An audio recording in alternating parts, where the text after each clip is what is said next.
Hello and welcome back to the Look Into It podcast. I'm your gracious host, Renee.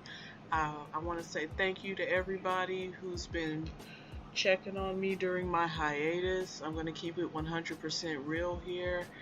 I was dealing with a bit of depression, and then after I got that cleared up and got out my funk and everything, I had my computer decided it wanted to go down on me. So I had to get that, taken care of and everything. However, I am here, I am back, and I don't plan on going anywhere for a very long time. So thanks to everybody for checking on me and seeing how I was and everything. You guys are truly appreciated. And with that out of the way, let's look into it. We're going to jump right back in the saddle here. We're going to be talking about the Chauvin trial, or Chauvin. I'm not really sure how you say this piece of filth's name. Not that I'm trying to pronounce it correctly or anything, but I'm sure everybody was keeping up with the George Floyd trial if you're here listening to me. Well, as we know, Derek Chauvin was found guilty on all counts of murder. Now, he didn't get murder one or anything like that. He got 2, 3, and some other kind of manslaughter charge. And that actually surprised me because you know that these police officers don't get held to any type of accountability, and seeing this man be convicted was actually something that kind of took me back a bit because that doesn't happen, and that even with all the things that happen on camera, nothing like that has happened. And being honest again here, guys, I can admit that I did not watch the entire George Floyd killing video because I got physically nauseous within about 45 seconds of trying to watch it. It was so obvious that this was a premeditated hit that happened on that man by the so-called officer Derek Chauvin. And if you look at the video, he was being barricaded off by 3 other officers who we've previously discussed, and he was kneeling on his neck with his hand in his pocket as if he was becoming sexually aroused. And as I've taught you before, white supremacist males, after the lynching of a black man, have oftentimes on record said that they had had the best sex that they had ever had with their wives after that incident. So everything that this man was doing was just a nod to the degeneracy that is white supremacy. Was he reliving some kind of tale that his grandfather had told him or something like that? Because understand, for these white supremacist males that become police officers, a lot of the time that is a family profession, because their fathers would have been officers, or their grandfathers, uncles, just prominent male figures in their life that they looked up to have participated in that profession, and so that encourages them to go into it, and that goes all the way back to slave catching. Personally, I feel that the charges that he faced could have been stiffer, but I understand how white supremacy works, and see, they had to give him a little bit of wiggle room in case it was going to be a trial by jury, that he, if convicted, he wouldn't face as much time, because you're going to get the most time for a murder one. Everything else has about maybe 10-year max increments depending on the state. So I understood that they were giving him a little bit of wiggle room, and the judge that proceeded over the case, that was the allegedly honorable Peter Cahill, was sitting in the courtroom looking bored the entire time, as if he had better places to be than to be proceeding over that case. He was doing these little white supremacist hand signals and everything short of marching around the courtroom with a sign that says "Free Derek." He didn't do nothing. Now, like I always say, in my opinion, and I could be wrong, I was miseducated in a white supremacist education system. This trial was a political exercise to preserve the enforcement arm of white supremacy. What they did was make it seem as if there was one racist cop who committed the murder. So now America's cardinal sin has been atoned for. Again, in my opinion, he was charged to make a quick headline of witty catchphrases that have to do with being guilty so that white media can say, we can all breathe. Now we don't have to worry about racist cops because we got him. He was the sacrificial pig. See what I did there? And that brings me to talking about Benjamin Crump and his homeboy Lee Merritt, or as I like to call him, Sleaze Merritt. Now, why would the family of George Floyd get him?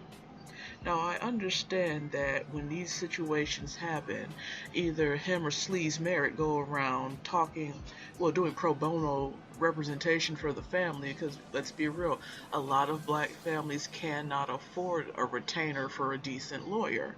So they're going to take somebody who's been in the media and they're going to use his services because he is offering them for free, with the not understanding that he's going to take his cut out of the settlement that he's going to arrange for you. So he's getting paid on the back end. For the moment being, I'm going to leave Sleaze alone because, oh, Uncle Ben Crump was the one representing the Floyd family. Now, like I said, why would they even accept services from him? First of all, he can't talk worth a crap, and he's sitting up here on Good Morning America and every other media circuit making his rounds talking about way dead. That's how he talks, guys. Like, he's a very mush mouth, borderline civil rights generation Negro. Okay, like, you know, and that's no shade to the civil rights generation. We know a lot. We understand that they sold us out for some snakeskin boots and a 65 Chevelle, and they didn't get us any type of resources to move forward with, but we're working on that. We have to correct the mistakes of our boomer parents, and that's just what it is. Ben Crump has been dragged through the mud so much because he loses so much that he has made an automatic response to when black media and black grassroots organizations call him out for his lack thereof litigation. His big excuse is that he is a settlement attorney and that he is not a criminal attorney. So basically what that means is he shows up when a black person is killed and he brokers a bag for the family. That is all his job is to do, is to get you paid because your loved one was apparently for sale. So when the police union comes to him and says, we're going to break off the family $8 million, but you have to tell them that they forgive us. So what he does is he goes back to the house, everybody's still crying, and he shows up back to the house and he says, alright guys, I got $8 million for you, but here's the kicker. To get this $8 million, what we gonna have to do is we're gonna arrange a press conference, and when that press conference goes down, I need you guys to say you forgive these officers, stop the rioting, and I want you to hug the officer that just killed whoever. Okay? And when you do that, they're gonna slide you $8 million. Y'all gonna have to give me about 3 of it, but that still leave you with 5. And y'all can, you can get some Jordans, you can get some bundles, you can get a charger with some rims, y'all can do whatever it is y'all want to do. But I need 3 things from you. I need you to say you forgive, stop the rioting and the protest, and I want you to hug them. And if you look at cases that Benjamin Crump has been over, that is exactly how it goes down. Freddie Gray, George Floyd, and I want to say Atiana Jefferson, but I'm not 100% sure. And I want to say he was over Laquan McDonald as well. If you guys have been following the latest trend in black people responding to white supremacy, it's people are pulling up to these race soldiers' houses. They're just finding out where they live, because a lot of times you can just get on Google on Yellow Pages and find out where somebody lives, or somebody leaks the address or something like that. And you got groups of black people that are pulling up to these folks' houses. Now, I want to say about a week and a half ago in Columbia, South Carolina, there was an Army drill sergeant who was harassing a black male I'm gonna say a black male. I don't know if he was a boy or a man. He might have just been on that weird age where you're kind of on the cusp of manhood, but you're still a boy. But anyway, what happened with him? This drill sergeant was harassing him, and the next day he had uh, a bunch of black people outside of his house talking shit, telling him to come outside if he wants to fight somebody. So with the epidemic of pulling up on these people, I say good for it. I mean, it should have been happening a long time ago. You have to let people know the cost of messing with one is that you get all of them. That is what happens in a wasp colony. If one of them is slain or hurt, you're going to get all the rest of them coming after you. That's how it has to be. Black people are the only mammals on this planet who will let somebody harm one of us and the rest of us make excuses as to why it should have happened. A fucking whale in the ocean will not let a shark hurt their baby without about 6 or 7 other whales coming to defend that baby. You ever seen a lion go after a baby elephant? Hell no, because you know that lion knows that if that baby elephant has one scratch on him, he has to deal with the herd. I wish that you guys could understand the warm fuzzy that I get from seeing us starting to grasp that concept. Also, as we know, there was another killing of a black male in Minnesota.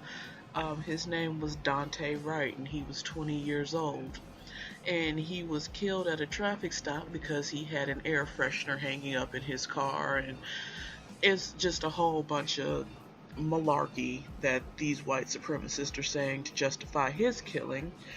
But because they saw how the people responded to George Floyd, what the police officers have done around the officer that has killed Daunte Wright was they have barricaded her house. All they're doing is simply trying to prevent the pull-up. See, the thing is, we were bred like animals. We've been treated like animals.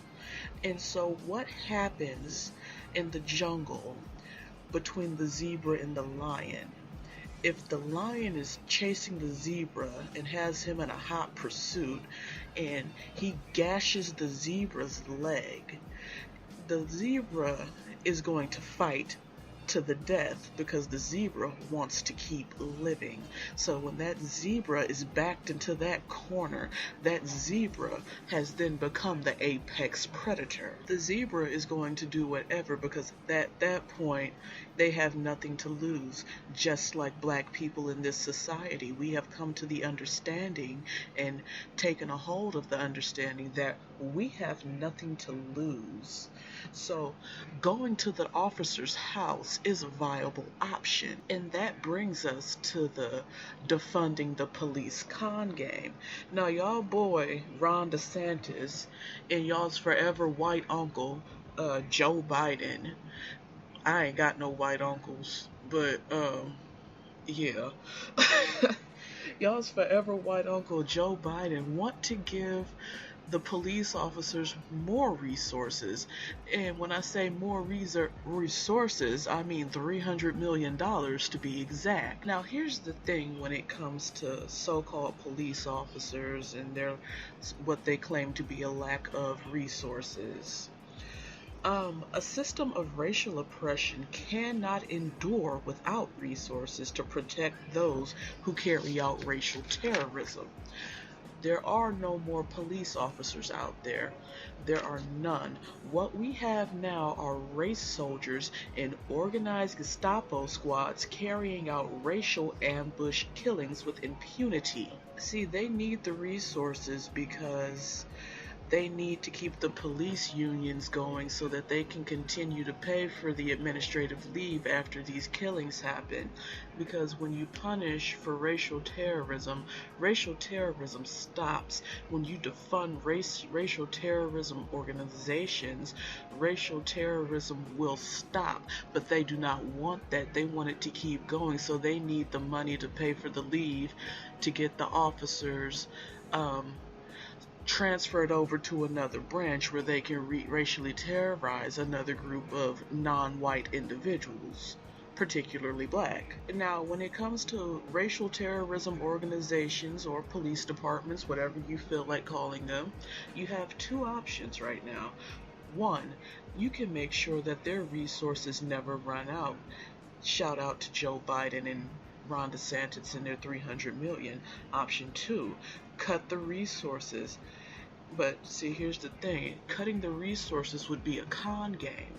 It would be a Jedi mind trick, because if they cut the resources and they let society be shown that they need police, or so they think, then they can reinstate police resources with more money and let the race soldiers play catch up with these domestic terrorism attacks or killings. Either way it happens, no matter what side of the coin falls on the table, these people are going to end up with more money. And also keep in mind that I'm using the term people very loosely, because people don't do this. This is the behavior and the thought patterns of those that are degenerate. Remember this, and I want you to really sit down and think about it. The law is only what people are willing to obey. If people are willing to obey oppression, the law will be oppression. However, the tide is turning where people are no longer willing to obey oppression. Therefore, there will have to be new laws created for the will and the social temperature of the people.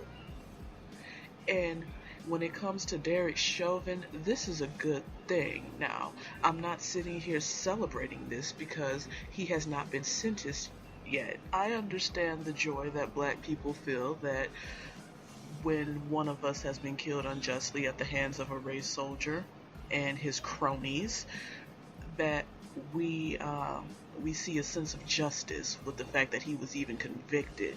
However, we don't know the outcome of this conviction, so hold your applause and you just wait for those 8 weeks to pass by, because we don't know what's going to happen. Because see, he could get off with a time served already and get back on the streets, or he can live off of the donations that he's received from his fellow white supremacists. So hold your applause. Don't just sit up here and celebrate because he got convicted. Amber Geiger got convicted, and she went to jail for about 8-9 months, and now she's out on a time served because of coronavirus. Come on, guys. I need you guys to think about this realistically, and you have to stop looking at conviction with jail time.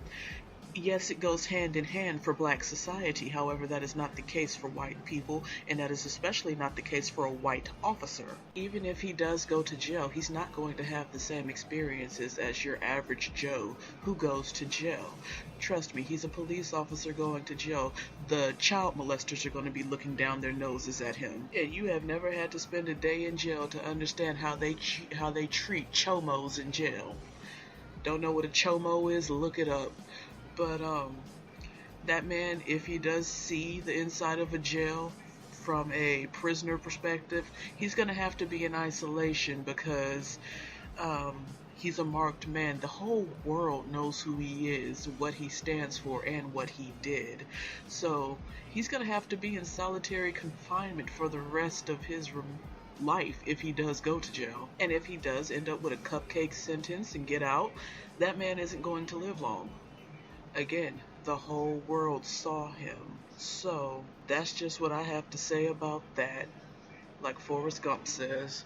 And before we get out of here, I just want to take some time to acknowledge the hip-hop heavy hitters that we've lost. I mean, we lost DMX, Black Rob, and Shock G. That's a lot, people. That is a lot. Keeping it a buck, DMX helped me out a lot during my last 2 years of high school. I was in a very fucked up place physically, which led me to being into a very fucked up place mentally and emotionally. And just with his raw emotion and that passion that he had, I was able to power through. So when I heard DMX died, that one really hurt me.